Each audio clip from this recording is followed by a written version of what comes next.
好，咁依家咧就畫呢一個兔仔嘅圖案。咁呢個兔仔圖案咧就攞支最粗嘅平風筆啦，14號，或者你哋嘅15號。咁總之係最粗啦。咁攞彩虹顏料，咁啊，你睇下要邊隻顏料啦。咁我就攞呢個。咁又係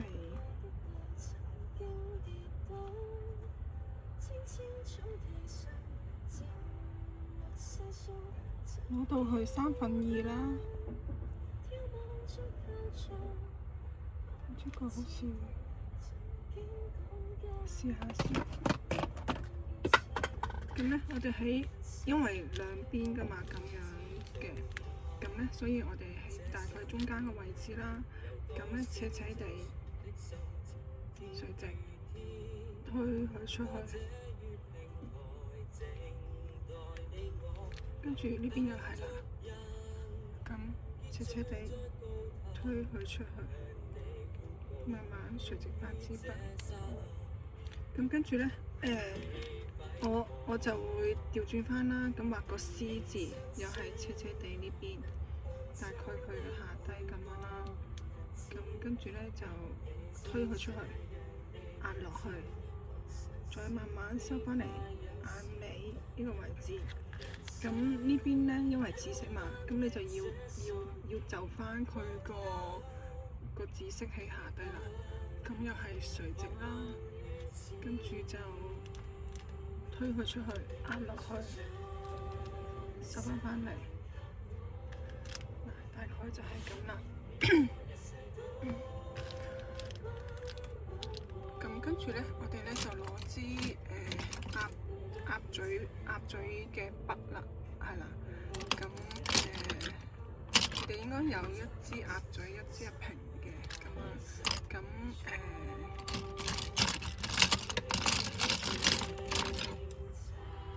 咁跟住咧，濕一濕水，攞白色。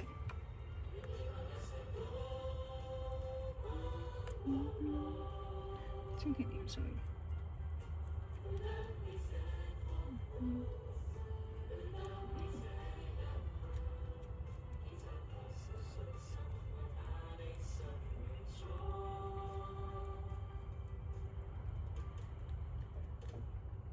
咁啊，當攞咗好飽滿啦。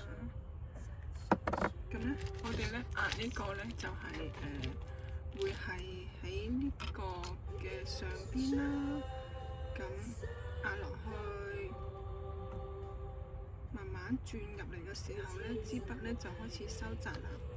咁樣收窄佢，咁樣。咁呢邊又係啦。咁就係壓落去，轉，跟住轉嘅時候，慢慢將支筆咧就收窄到佢咁樣。咁呢邊咧都畫翻一條窄嘅俾佢啦。咁就支撐位啦。咁跟住就畫翻條窄嘅俾佢。係啦，咁呢個兔仔耳朵咧就完成差唔多。咁咧我哋攞支壓花筆，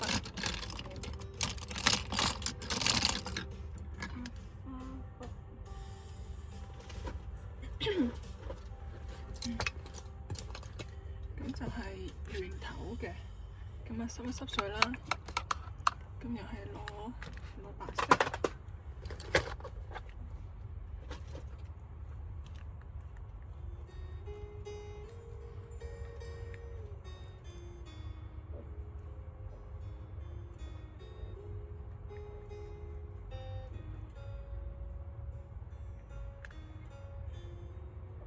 咁一定要攞得好飽滿啊！咁如果你攞唔飽滿嘅話，你陣間有機會要洗筆，咁所以一定要攞到好飽滿。咁啊順翻個次序攞翻啦，跟住就咁樣大概好飽滿嘅脹卜卜嘅。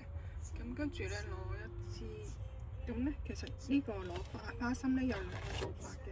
咁你可以攞呢支直膠啦，亦都可以攞呢個筆頭咁樣掂水。咁我攞支直膠啦，因為我唔想整污咗啲顏料。跟住直膠嘅時候掂一掂水，咁我攞呢個色嘅，咁我就激活佢，跟住就撩佢出嚟。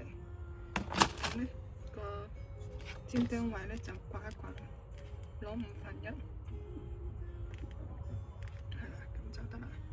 咁跟住呢，之前教過寫個大字或者寫個火字啦，咁你睇情況啦，未掌握到就可以寫字，咁就轉筆壓，轉筆壓，轉筆壓，轉筆壓，咁我就會呢兩邊都會係3個花瓣，轉筆壓。咁我呢度呢係因為已經開始個花心就冇㗎啦，咁我哋就再攞啦。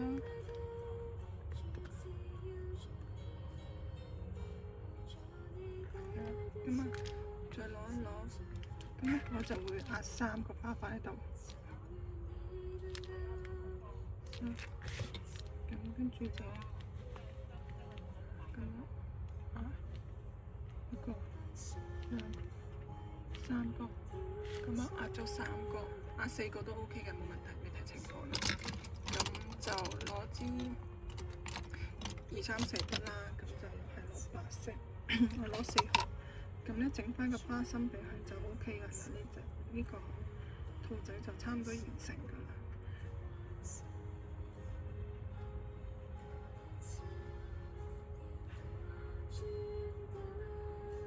咁跟住咧中間就3點啦，4點都得。咁啊每個花瓣都俾一個點點佢啦。咁我就會大點、細點、細點、細點、細點、細點、細點，跟住大點、細點、細點、細點、細點、細點、細點。咁中間呢度俾3點佢又得。咁跟住咧就畫翻撇撇捺捺俾佢又得嘅噃。咁撇啦，擺落去。咁如果你想俾捲草紋佢，你捲草紋好靚嘅，咁你咪畫呢邊。捲草紋俾佢咯，咁但係最緊要一定要平均咯，即係呢邊畫3撇，呢度要畫翻3撇，呢度捲草紋，呢度要畫翻捲草紋咁樣咯，咁就好隨意嘅，咁我睇下你點樣去